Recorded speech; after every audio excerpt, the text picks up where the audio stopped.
All right, guys. Let's talk about butterfly pull-ups. So, butterfly pull-ups. It's something that if you're going to be in the exercising for time, competitive fitness world, you just need to know how to do. So, rather than just relying on a bunch of arbitrary coaching cues and things that people say, let's actually look at what's going on and from an intelligent kind of physics standpoint and how we can attack learning these efficiently in a logical way. So first, let's talk about just a little bit of basic physics. So when our goal in a pull-up, right, our range of motion is starting from, you got a guy hanging right here, and he's got to get his chin, there's his arms, he's got to get his chin over the bar, so he's got to go from there to here, you know, he's got bent arms here, right there. So that means that in order to assist that, he's got to get some force to help him go up so he's not doing everything with his arms, which would just be, you know, a strict pull-up. So what we want to figure out is the best way to use our whole body to do that, okay? So I think there's a conception that you are using your hips and your feet to accelerate your body, and I think that's a misconception. Basically, if you accelerate your feet forward, you know, you bend at the joint right here, you have this whole leg has a mass, and then your force that you apply is the mass times the acceleration. So you can accelerate that as fast as you want, and then you're relying on that force to carry the rest of your body up. And even without me getting into the physics of it, you can imagine that if you just hung from a bar and swung your feet up, I mean, it's not going to help lift you up on the bar. So what we're really doing is we're relying on something, we're relying on more on the angular velocity and angular momentum that we create, okay? So now when we talk about angular velocity, we're talking about an object rotating around something like this, okay?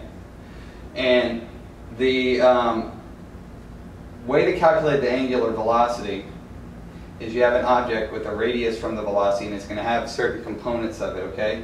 It's going to have a component of velocity going this way, a tangential component, and the resultant velocity goes this way, all right? But the most important thing that you have to know about this is how that corresponds to an angular momentum, okay? Momentum being the tendency for an object to continue to move.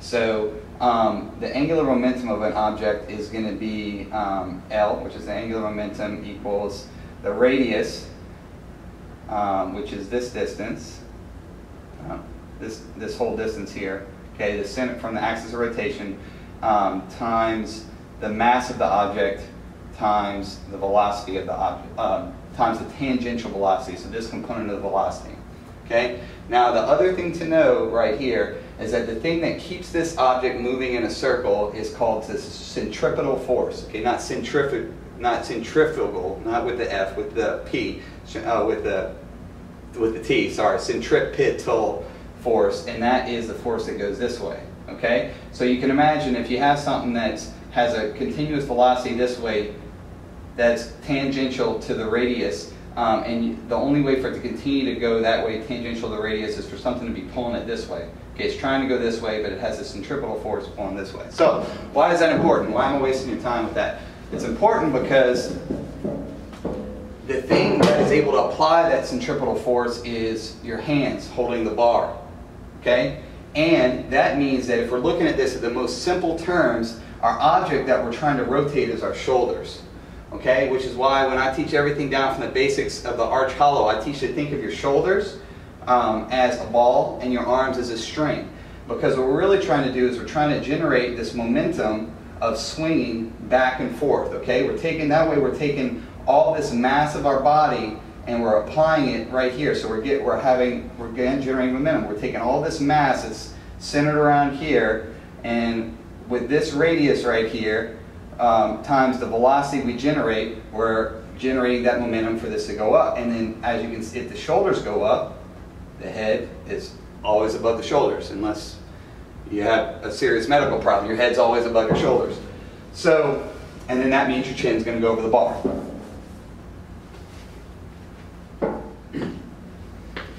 Okay.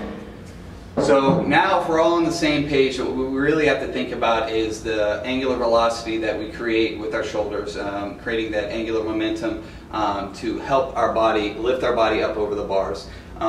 We can simplify it into this picture up here that will show you what's going on with it. If you don't take my word for that, you might want to stop, because this whole rest of this thing is centered around this idea that what we're trying to do is control the rotation of the shoulders. Okay, so so imagine that these are your arms, all right? The line is your arms and the ball is your shoulders, okay?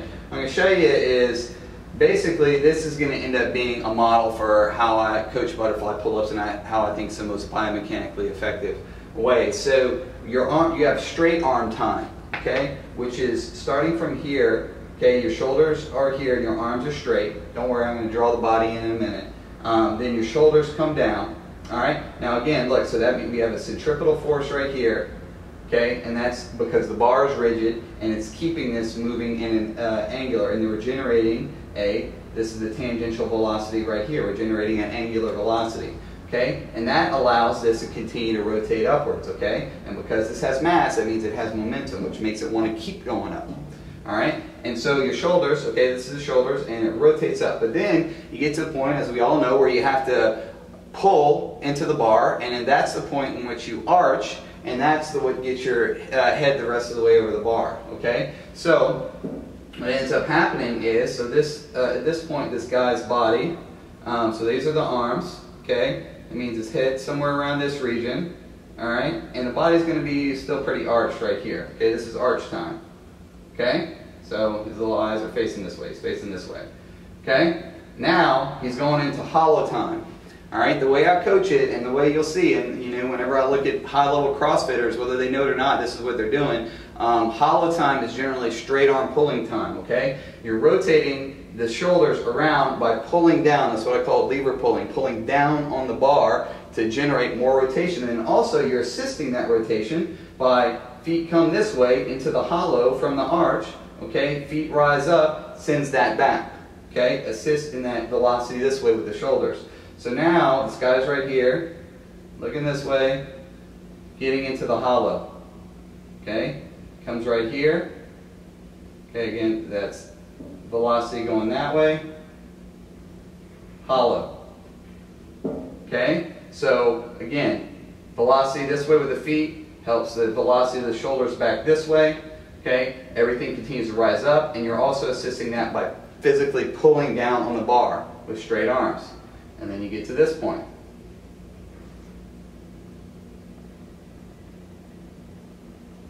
Still hollow. Okay, now it's our transition time. Okay, now we've got to get our chin the rest of the way over the bar. All right, and we've also have to recycle the movement, because we've got to get back down to here. We've got to get back down to arch. If we just come back down in a hollow, then we have to re-arch and all this stuff. And again, we're exercising for time. Okay, so we're trying to go faster. So this is the point where it's super important. You go from shoulders rotating this way to pulling in this way to finish going the rest of the way over the bar. So now we've got this guy's little head right here. Okay, he's finishing his hollow. Okay, and then he pulls in with his arms. And at the second he pulls in, he starts to arch very quickly and very dramatically. Okay, you want to minimize your transition time between going from a hollow to an arch. Okay, so this guy went from pulling here, pulling down with straight arms in a hollow, to arching and pulling into the bar. So now his shoulders are going this way and his chin is high enough to get over the bar. So now he's got to come back down and recycle the movement. He's still arched. Okay, the remainder of the time the arms are bent as he's descending. Okay, so now this is where the shoulders are going. The shoulders are going forward a little bit, and the shoulders coming down, down, and then they end up rotating back. And so what happens is you make a little ellipse. Okay, so you can see, let's just look right here. The shoulders have come like this. So we're rotating our shoulders around. So now this guy's coming down, and the arch. That's not where you want your head typically. Something like that. And then continues to come down. And then he's back where you started over here.